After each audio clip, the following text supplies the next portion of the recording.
Yes, msanii wa Bongo Flava maarufu kama Diamond Platinum amethibitisha kufunga ndoa na msanii wake katika lebo yake ya WCB ambaye anafahamika kwa jina la Zuchu.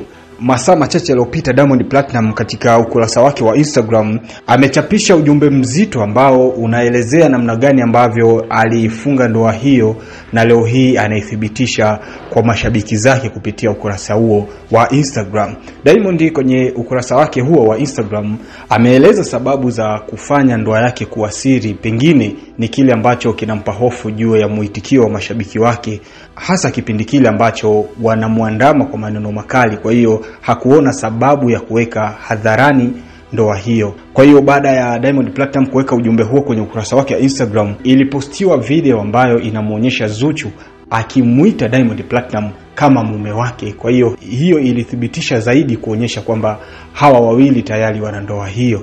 Kwa hiyo nikusii kuendelea kuwa na Wise TV Plus, lakini kama una chochote cha kucomment, cha kuongezea juu ya kitu hichi ambacho kinachoendelea kwa kasi kwenye mitandao ya kijamii, unaweza ukaandika ujumbe wako kwenye sehemu ya comment na mimi nitapita nayo ili kuhakikisha tunapata maelezo ya kutosha kuhusiana na mchakato huu wa ndoa ya Diamond Platinum. Mimi ni Mrisho Wise na endelea kuifuatilia Wise TV Plus.